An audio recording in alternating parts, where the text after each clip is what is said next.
I'm Teresa Coraggio, and this is Third Paradigm. Today I'm filming in my youngest daughter's room in front of a mural that she painted. I think this is appropriate because I'm going to be talking about two mystical texts and then reading something from one of my favorite mystical poets. I started this because this will also be the last episode before my oldest daughter's wedding, which is later this week. And in the process of this, I started reading again The Four Agreements, a book that I read probably a decade ago and thought that I needed right now. In that process, I also have been thinking about A Course in Miracles, which I'm doing again.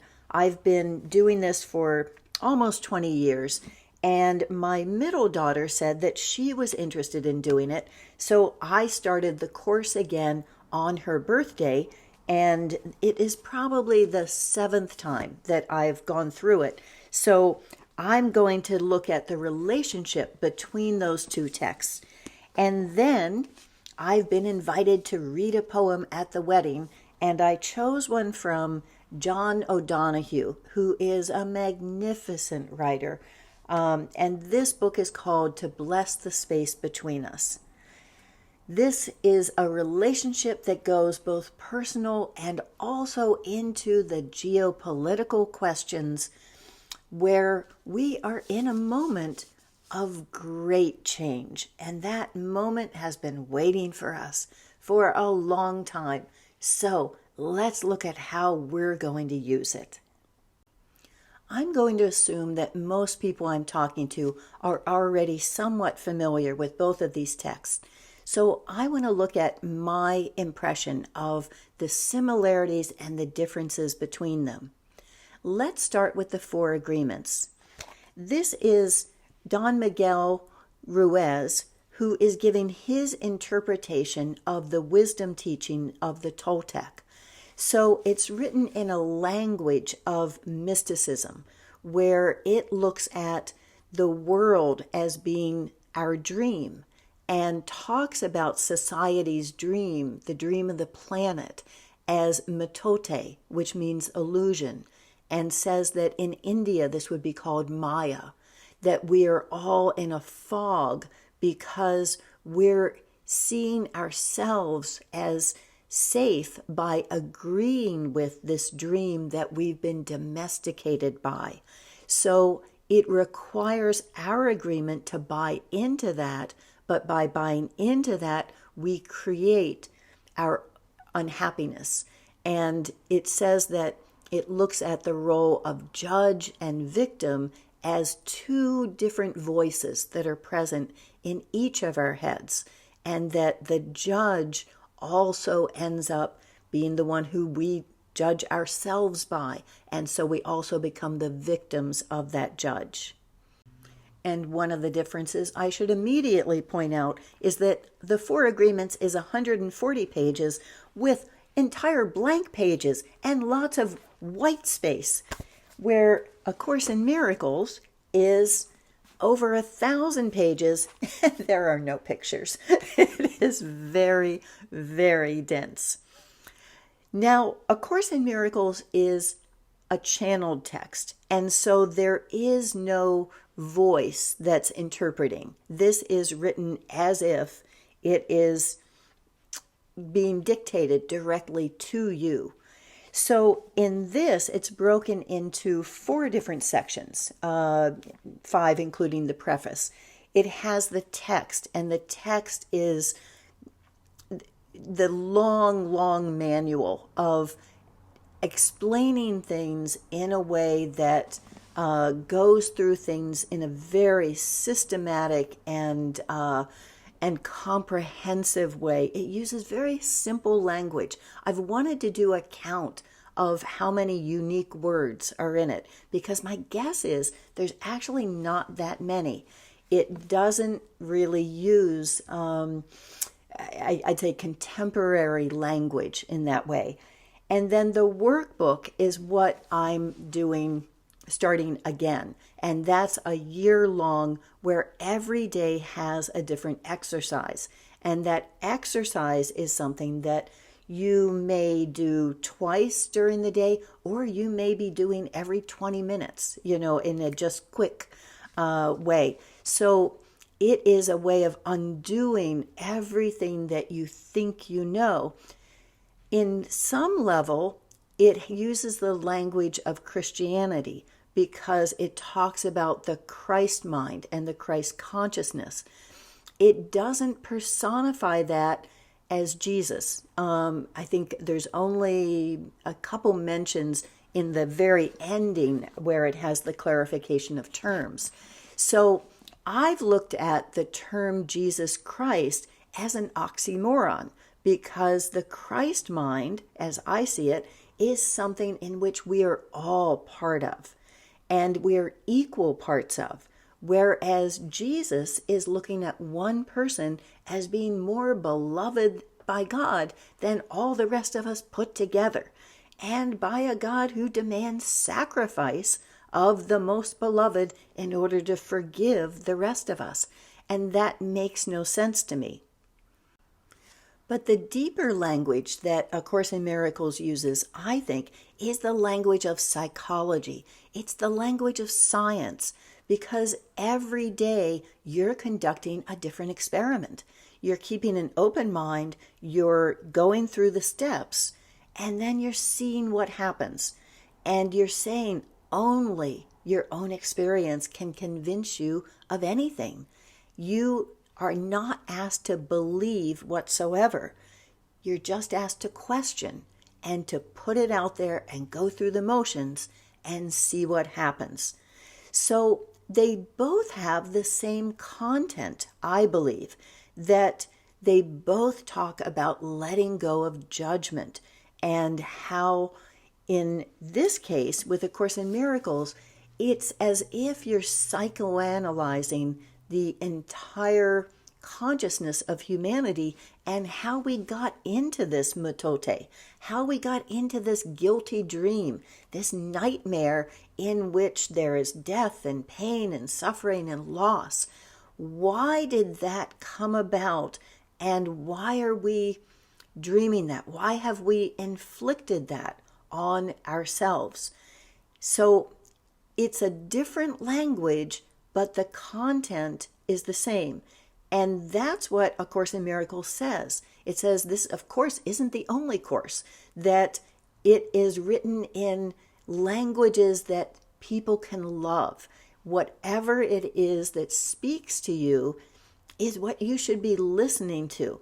And if 140 widely spaced pages works for you, there's no reason to get into this. But if you have the time and the discipline and the interest, it's something that I feel that every time anyone does it, they're doing it for everyone. That it's not about your individual consciousness, because that doesn't exist under this premise. So if you can come to a different understanding of why things are the way they are, and use your role in the dream to change it and shift it and make it into a better dream, you're not just doing that for you, you're doing that for everyone. The first of the 4 agreements, which Manuel says contains the next 3 and is the most important, is to be impeccable with your word. Manuel defines impeccable as literally translating to without sin. Now, the Course in Miracles also talks about sin, again, because it's in that language of Christianity. The way that I translate that is as an acronym for seeing inferiority. They both have the concept that anytime you're judging or thinking even critically about someone else, you are projecting outward what you're afraid is inside. And so whenever you cast that black magic spell, as the 4 Agreements calls it, then you're actually accepting it towards yourself. You can't stop having that inner voice that's judging you unless you stop having that judging others. Now, Four Agreements also talks about gossip as being a way of casting those spells, that when you talk about someone else in a really negative way, you are putting that idea in someone else's mind without them being able to have their own experience of that person. I think there is a way in which talking about other people can be constructive. And I mean behind their back. That if you choose someone who always sees the best in someone, who always gives other people the benefit of the doubt that they have motives that you're just not understanding. My oldest daughter is really good at this. And so she's always my favorite person to try to analyze, why is that person doing this thing they're doing? And how can we figure out a way that we can work with that? So I don't think that gossip or talking about someone else is always a destructive thing. But A Course in Miracles will continue to take that idea further, that even thinking about other people in negative ways, and not just in let's figure out why they're doing this thing that is destructive or self-destructive, but instead projecting that as this is who you are and that's never going to change. That's something that is casting that black magic spell, and it will always come back on you. The second agreement is don't take anything personally. This has stood me in good stead since I first read it 10 years ago, and learned that 95% of what someone responds to you with has nothing to do with you. It has to do with their process and what they're going through in their head and in their life. My daughter, the muralist, works at the front desk of a hotel, and recently there's a TikTok that's going viral that is someone at a front desk who is just being put through pretzels by some hostile guest. And she said, that's my life. That's every day that someone is doing that. And if you're lucky, it's only one. But she said also, people do unload. They do trauma dumping. And she said, usually they're not trying to get anything from it. They just need someone to talk to. And what they don't realize, she says, is that community is free, but they don't have time to make that kind of community. So many of our communications and our interactions are transactional. They're with the service people that we see either once in our life or on a daily basis. So we don't have the kind of community that would be making those deep conversations. And they're going on in a way that has nothing to do with you. And if you can respond to them and be able to just send that person with your blessing on their way, that is going to make you feel better and them too. The third agreement is don't make assumptions. This is kind of the flip side of the last one where you don't take anything personally. What you're doing with making assumptions is taking what's internal to you and projecting that onto the other person. So at the same time that you're not letting someone else's projections in and affect you, you don't want to take your projections and put them on someone else. You want to state your assumptions, as I did at the beginning of this video. And I also talk about stating your dogma, because I think the dogma is what it is that you assume, what you think before you think you're thinking, those basic paradigms. And the more that we can make those paradigms clear, the more that we can raise them up to question. That, I think, is the whole technique of A Course in Miracles, is that when you encounter your experience, you're allowing it to always be new. When you encounter a person, you're not bringing all the baggage and all the history that fixes them in the future by tacking on all of the past. Instead, you're allowing that moment to be the moment that changes. And every time you can let go of those assumptions of, I know you're going to do this because you always do this, you can allow the future to be different. And the fourth agreement is always do your best. The emphasis in that is actually on do. That if you do things, you're going to make mistakes. And what this gives you is a way of saying, I did my best and I can do better next time, but that time I did my best. What it talks about is that you continue to punish yourself for mistakes that you made again and again and again, the way that no one else would ever do to you. I know that there are just dumb, inconsiderate things that I did 40 years ago that I am still beating myself up about. And it's not like they were big. There's a good chance the other person never even noticed.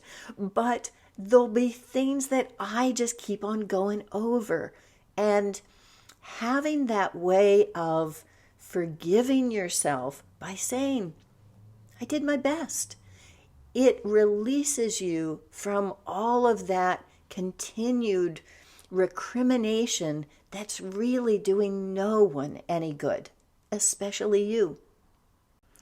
Don Miguel Ruiz ends with a really beautiful story about a young man who asks an old man, teach me how to be like you.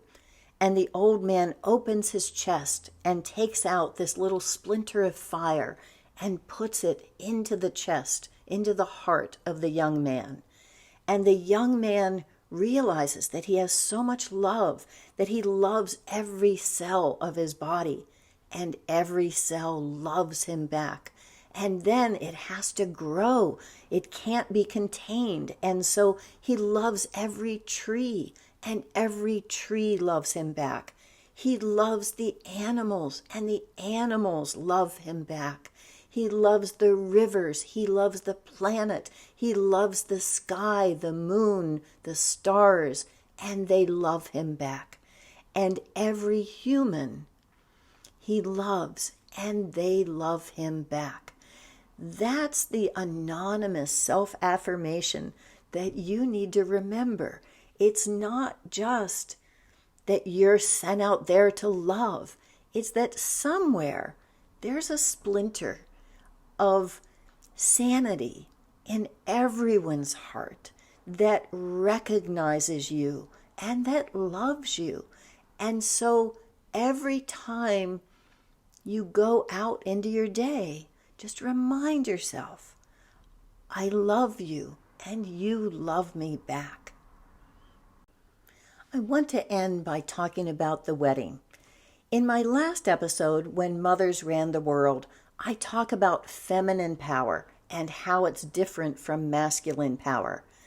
There's a lot of history of bridezillas and mothers of the bride and conflict there. I think that's because most weddings had been done with masculine power, which is power over others. And that's the power of money. Money gives you servants. It gives people who do what you want because you're paying them and they have no relationship to you. My daughter is doing a wedding with a lot of feminine power, meaning there are very few servants. I'm not sure anyone can be called that, and a lot of favors. It's a very do-it-yourself wedding. And so that asking of favors and having those relationships become kind of transactional in order to make this happen, that's an uncomfortable and kind of a new space, I think, for weddings to be in. My daughter and her fiance are both very competent do-it-yourselfers who have also really built up their relationships. But asking favors and organizing something that happens in such a intense way is a difficult thing. So we've ended up having, unusual for us, not one, not two, but 3 major blow-ups before I finally got it. Before I came this close to being kicked out of the whole wedding planning process because I was making assumptions, because I was feeling rejected, feeling like I didn't have the masculine power of the authority, but I was taking the responsibility and I wasn't listening. So it came back to me in a way that honestly I could only laugh, because my lesson from A Course in Miracles that day was, above all else, I want to see. And what was very clear to me is that I was projecting that rejection onto my daughter, and therefore I was getting it back. I was creating my own victimization. The phrase that I used when I was gossiping in my head was, I feel like I'm dealing with 10-year-old Veronica. And really, I was being that mom that I was when she was 10, where everything that I said to her had an undertone of, I am so disappointed in you, which really meant, I'm so worried about you, which really meant, I'm so afraid that I'm not a good mom. And with the wedding, everything I was saying had an unspoken undertone of, you're not listening to me, and this is going to be a disaster. And she was internalizing that anxiety. She was having to reject that projection of mine, when really what I was saying was, I'm so afraid that this is going to be fine and prove that you don't need me. I'll end with the poem I chose to read at their wedding. And to not assume that you know who John O Donahue is. He is an ex-priest and Irish poet who died a few years ago, very good friends with David Whyte, another excellent poet, and someone with a lot of feminine power. This is For Marriage. As spring unfolds the dream of the earth, may you bring each other's hearts to birth. As the ocean finds calm in view of land, may you love the gaze of each other's mind. As the wind arises wild and free, may nothing negative control your lives. As kindly as moonlight might search the dark, so gentle may you be when light grows scarce. As surprised as the silence that music opens, may your words for each other be touched with reverence. As warmly as the air draws in the light, may you welcome each other's every gift. As elegant as dream absorbing the night, may sleep find you clear of anger and hurt. As twilight harvest all the day's color, may love bring you home to each other. And since this is also Halloween, I'll refer you to the one I did last Halloween in my Cheetah Spots, Interdependence versus Inner Being on Sebastian Junger, and then one on Marianne Williamson called Spiritual Optimism and Political Radicalism. And thank you for all the watching and subscribing and liking and commenting and checking out the Substack and all those affirmations I really do take very personally.